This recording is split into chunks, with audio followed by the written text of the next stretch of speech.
यदि हम अपने यहाँ के शास्त्रों के विभाग करें तो 3 भागों में विभाजित कर सकते हैं। सूत्र में, पहला होगा सूत्र रूप में, दूसरा स्तोत्र रूप में और तीसरा मंत्र रूप में। इन 3 रूपों में विभाजित किया जा सकता है। हमारे यहां ब्रह्मसूत्र की रचना की गई। ब्रह्मसूत्र का मतलब, जैसे हम लोग गणित में गणितीय सूत्र पढ़ते हैं तो गणित के सवाल को हल करते हैं, वैसे ब्रह्म को समझने के लिए, ब्रह्म को हल करने के लिए ब्रह्मसूत्र की रचना हुई।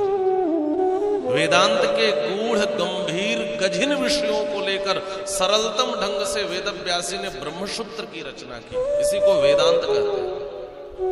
भगवत अनंत पादीय स्वामी श्री शंकराचार्य जी ने जब ब्रह्मसूत्र पर शांकर भाष्य लिखा तो अद्वैत की प्रतिष्ठा होती दिखाई देती है। और जब उसी ब्रह्मसूत्र पर भगवत अनंत पादीय स्वामी श्री रामानुजाचार्य जी ने श्री भाष्य की रचना की तो विशिष्टाद्वैत की प्रतिष्ठा होती दिखाई देती है। ये ब्रह्मसूत्र बड़ा महत्वपूर्ण सूत्र है। स्तोत्र जिस स्तुति के द्वारा हम ईश्वर को प्रसन्न करें वो स्तोत्र है। मंत्र कहते हैं मननाद त्रायतेति मंत्र, हम जिसका मनन करें वो हमारी रक्षा करे, उसको मंत्र कहते हैं। मंत्र से हमारी रक्षा होती है, मंत्र के चिंतन से, मंत्र के मनन से। इस श्लोक का चमत्कार यह है कि इसमें सूत्र भी है, इसमें स्तोत्र भी है, स्तुति भी है और इसमें मंत्र भी है। आरंभ हो रहा है ब्रह्मसूत्र के द्वितीय सूत्र से, ये वेदांत है। और इस श्लोक का अंत धीमहि शब्द पर हुआ। सत्यम परम धीमहि। धीमहि शब्द उच्चरित करते ही आप समझ जाते होंगे कि यह कहां से दिखाई दे रहा है। गायत्री मंत्र बड़ा प्रसिद्ध है। धीमहि धियो यो नः प्रचोदयात्। ये वेद का है। इसका मतलब वेद और वेदांत का ही सारतम तत्व भागवत में है और भागवत में इतर कुछ भी नहीं है।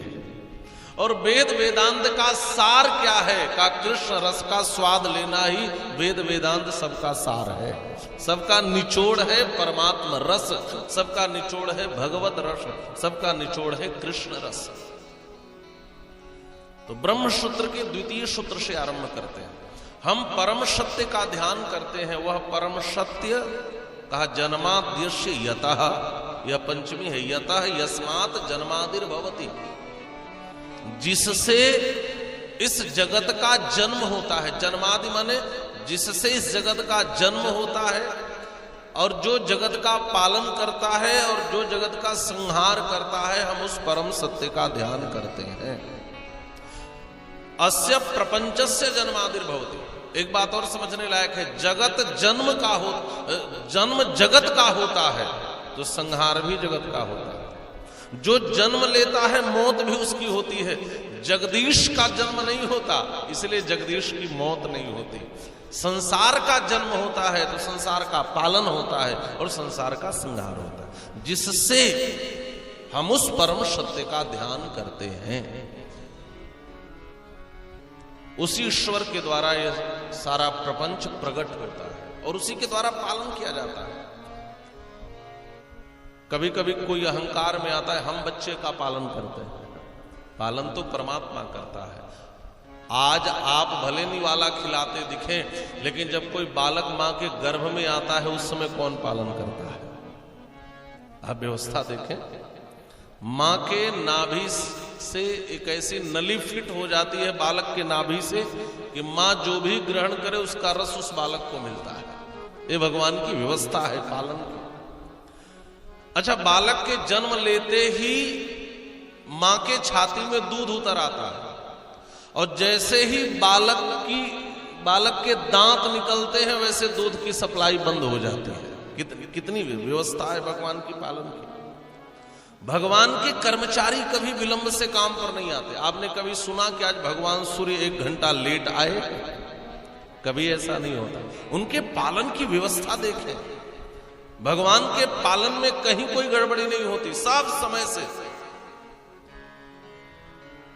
वह परमात्मा ही पालन करते हैं। कोई पूछा भगवान क्षीर सागर में रहते हैं, क्यों न रहे? आपके घर में एक बालक हो जाए तो कम से कम 2 लीटर दूध की जरूरत पड़ेगी, और जिसको संपूर्ण संसार का पालन करना है वह दूध के समुद्र में नहीं रहेगा तो कहां रहेगा? उसे तो हर जगह दूध की सप्लाई करनी है। हम उस परम सत्य का ध्यान करते हैं जिससे जगत का जन्म होता है, जो जगत का पालन और जो जगत का संहार करता है। अच्छा, हमें कभी कभी ये बात अच्छी नहीं लगती कि भगवान संहार करते हैं। अच्छा, संहार भी भगवान की कृपा है। किसी वृक्ष में नई कोपलें तब आती हैं जब पतझड़ हो जाए। सूखे पत्ते जब झड़ते हैं तब नई कोपलें आती हैं। और यदि आप कल्पना करें कोई मरे ना तो क्या होगा संसार का? पता चले आपके दादा के दादा के दादा भी उधर से चले आ रहे हैं, उनके दादाजी भी चले आ रहे हैं, रहने की जगह मिलेगी घर में?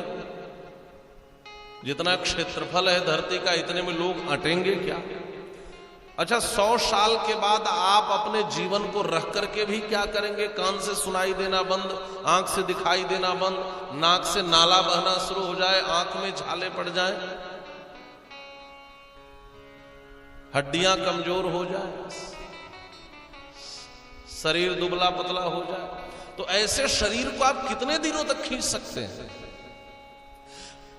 मौत भी, संहार भी, मृत्यु भी भगवान की कृपा ही है। नव सृजन के लिए परमात्मा संहार करते हैं।